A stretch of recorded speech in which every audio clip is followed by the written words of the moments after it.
because I don't want strangers in public to think I'm weird. Bro, babies are ugly when they first come out. I laughed out loud while I was reading this. Wait, am I the asshole right now? So fucking weird. You're gonna laugh right now. Not loving it. What the fuck are you doing?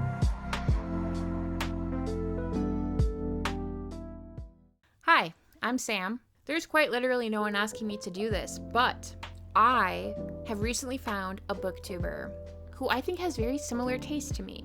So that is Frankie's Shelf. I watched their video where they ranked all of their 2024 reads, and I feel like I just kept adding books to my TBR. So that sort of birthed this idea of me reading like Frankie's Shelf for a week or a few days or however long this takes me. So I've picked a few books from their video that I think that they more or less gave a favorable review. Hurricane Girl by Marcy Dermansky. This is about a woman who, I think she just buys a house on the beach and then there's a hurricane that comes and destroys it. But I think it's really about she's trying to flee from her gross ex-boyfriend. A gripping, provocative novel that walks a knife's edge between comedy and horror.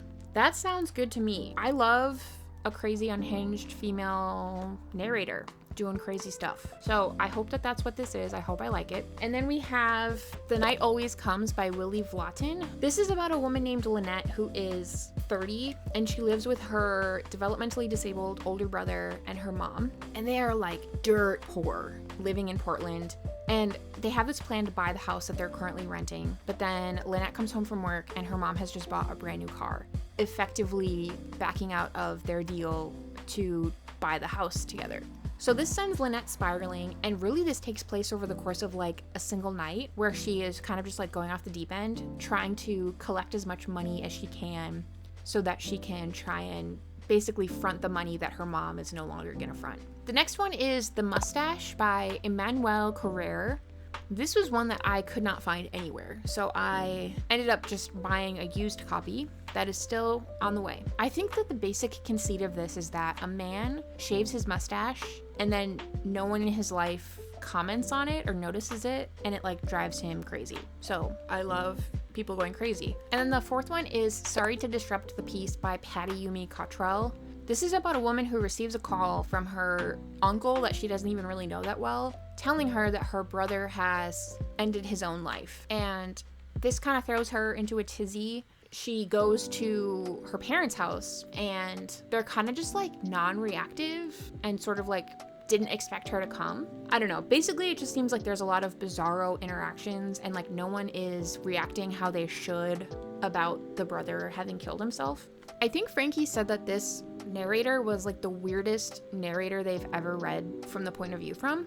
So that is what sold me on this. So I have that coming in the mail as well. So I'm gonna read these books and let you know if Frankie has good taste. Okay, see you in a few minutes when I finish The Night Always Comes. I finished The Night Always Comes by Willy Vlautin.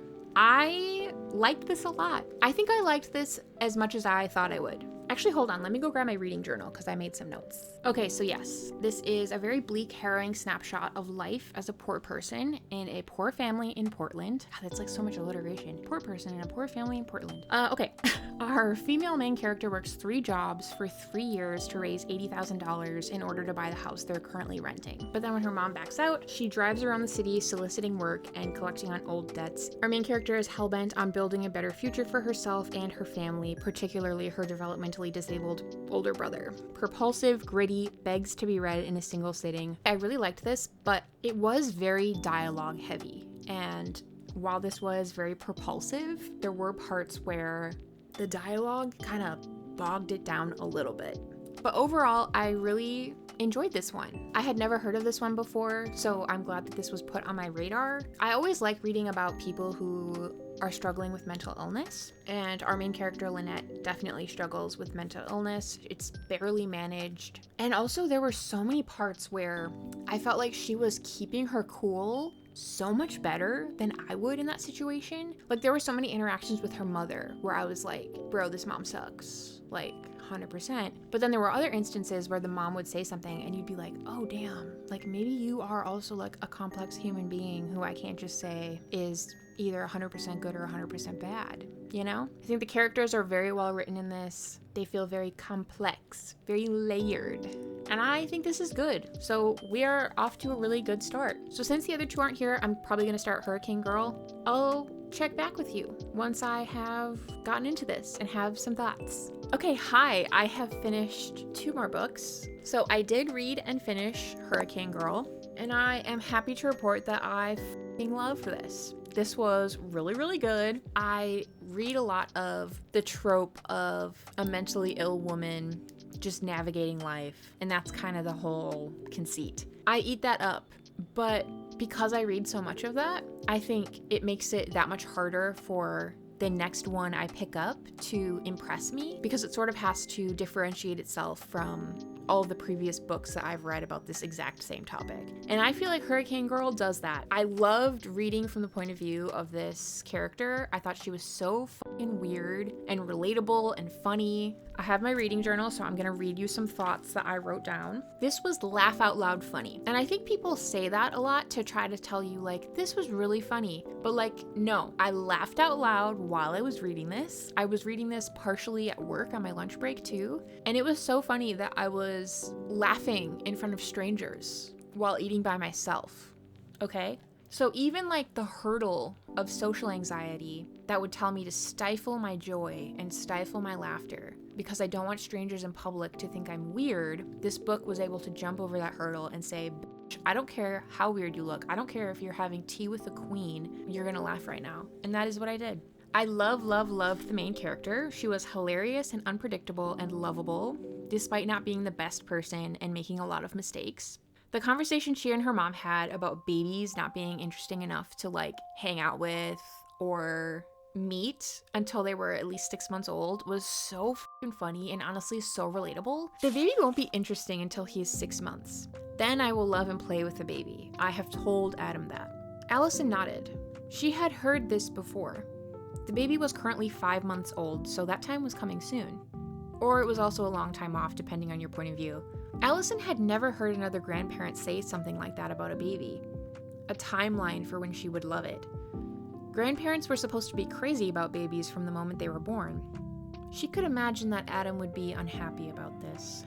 I'm 31 now, so I'm at an age where a lot of my peers are having kids or already have kids. Like, if any of my in real life friends are watching this and you have kids, like, not talking about your kids, of course. I love your kids. But I feel like there's so much pressure to be like, oh my God, your kid's so cute. Your baby's so cute. And it's like, bro, babies are ugly when they first come out. Like 6 months, yeah, they're kind of starting to like look like a person. They might actually have somewhat of a personality. They're not just like this organism that eats and cries and poops, you know? Like, I love that people love their babies, but yeah, the mom was a little based for that. I love how this novel expertly balanced the severity of the situations. Like, there's a situation very early on in the book where our main character is attacked and she has to have brain surgery. That's obviously very severe. That's very serious. But the author is able to balance that situation and the severity of the situation with humor and the hilarity of how the main character reacted and navigated that situation. I am constantly stressed that I'm being the asshole in situations, so I think that this main character was especially relatable because there were so many interactions where I felt like she was not in the wrong at all, but people were trying to like turn it on her and make it seem like she was the issue or she was being selfish, when in reality it was kind of like them wronging her. So it was very validating to have this main character experience similar situations and feel similarly confused, like, wait, am I the asshole right now? And like, oftentimes, no, she was not. How was she? How was she? How was she? How was she? Allison felt tears form in her eyes. She did not know how to answer, even how to come up with an honest answer she might be willing to share with Ava. Allison did not know how she was. It was crazy. The tears started streaming from her eyes. She was crying again, for no reason. Danny had told her that this could happen. She was going to be 100% sometime soon, but soon was open-ended. It did not mean, for instance, within the next 15 minutes. What was soon? When would it stop? The headaches and the memory loss and the confusion and the crying. Besides that, she was fine. Should she tell that to Ava? She did not want to have this conversation, but she imagined this would be what everyone would want to know. Allison's mother handed her a tissue. Allison dried her face. The tears had stopped just as quickly as they'd come. "I'm fine," she told Ava. She smiled a fake smile. "I have my health." Also very relatable to have instances where you're so overwhelmed that when someone asks you how you are, it's all so tangled up that you don't even know yourself. And again, as someone who struggles to identify their emotions, I felt very seen by this main character. I felt like she was so relatable, and I loved it. A peace had been reached, but it was ridiculous how quickly things had gone off the rails. There were all these rules in life, how you were supposed to behave, how you were supposed to make conversation. Her mother was supposed to love babies, but it turned out that she loved only babies 6 months and older. While her brother must certainly have been mad about that, he did not express this anger to their mother. He followed the rules. He kept his angry thoughts to himself. I think this character is also kind of neurodivergent coded, now that I'm thinking more about it and talking more about it, because a lot of what I relate to in this are her possibly neurodivergent traits, not understanding the unspoken rules of socializing with other humans, maybe having difficulty identifying and describing your emotions and understanding why you're feeling the way you're feeling. An elevator door opened, and this time Allison stepped in. This elevator was empty, and Allison felt profound relief. She deserved this empty elevator. She pressed the closed door button, watching as the door shut in front of a group of teenagers in bikinis running to catch it. One girl stuck her arm in, and the closed door opened again.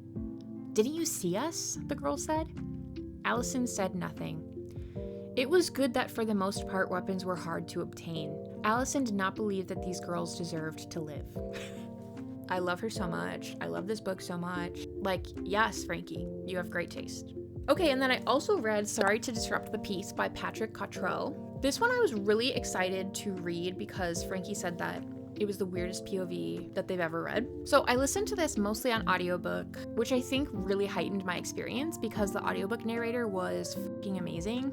The cadence and delivery of the audiobook narrator reminded me so much of the book Threats by Amelia Gray. And while this was really weird and a very singular voice to read from, I still think that Threats is weirder and the weirdest book I've ever read and pushes that weird envelope more.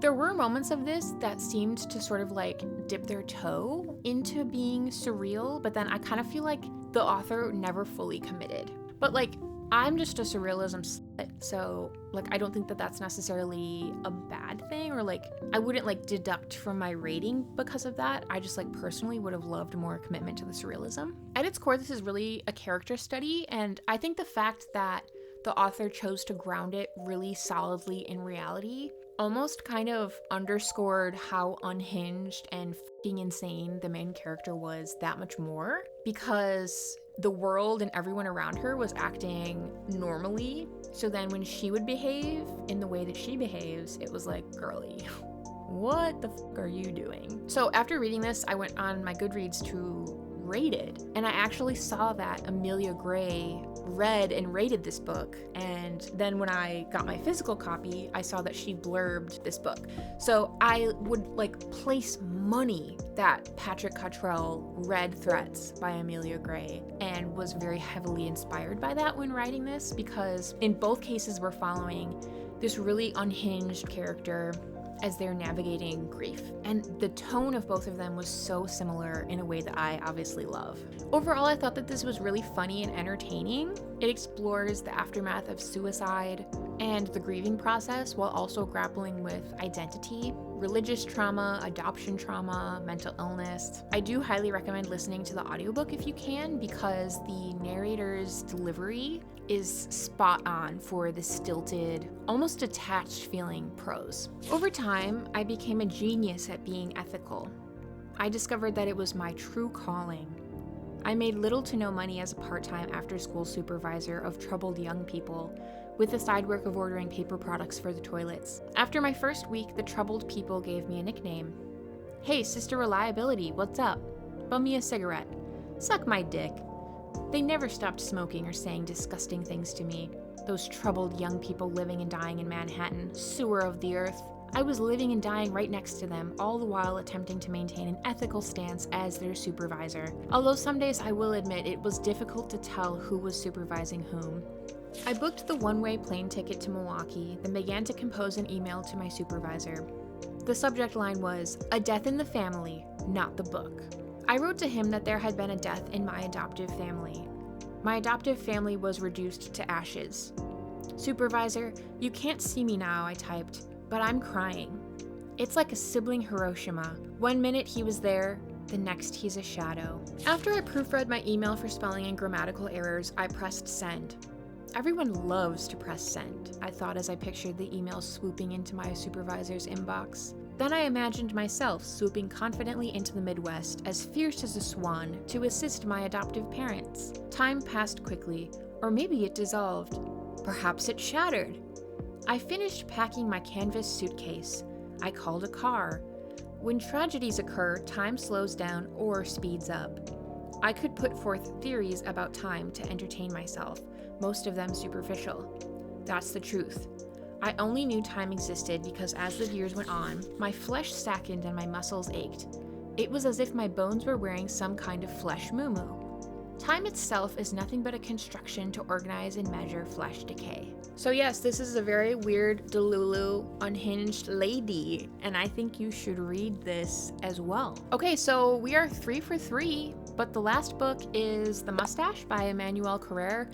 I couldn't find just The Mustache, so I had to buy this copy that also has another novella by him called Class Trip, but for the purposes of this video, I will only be reading The Mustache. So I am a few pages into that, and I'm not gonna lie, I'm like not loving it. I don't know if it's sort of just like not the right time for me, but I like had to put this down and I started reading something else, and I'm just liking that so much more. So I kind of feel like it's a mood issue because this book definitely seems like it would be up my alley. So I think I just need to give it a little more time. Hi, some things have happened. Most notably, I am getting sick. So if you are thinking, wow, Sam, you look and sound like shit, you would be correct because I feel like shit.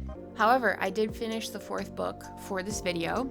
So last time we spoke, I was going to be reading The Mustache by Emmanuel Carrère, and I was not having a good time with it. I was really trying to keep picking it up, keep slogging through it, and I just wasn't having a good time. And then coincidentally, I visited my friend in Washington, D.C., and we went book shopping, and I happened to run across this book called Pizza Girl by kyoung Frazier, and I had remembered Frankie talking about this book positively. I believe they said that this was the best book about obsession that they've ever read, or like the main character is like the most obsessive character that they've ever read. Either way, they enjoyed this book, and I was wanting any reason to put The Mustache down. So I instead purchased this. I literally ended up reading this in one sitting on my flight home from Washington, D.C. So I think that in and of itself is kind of a spoiler about whether or not I enjoyed it. Obviously, I had a pretty good time with this. I thought it was quite funny. So yeah, this is pretty similar to Hurricane Girl in that we're following this young woman who is sort of just being thrust through life and kind of feels like she's on like autopilot mode, doesn't really know who she is.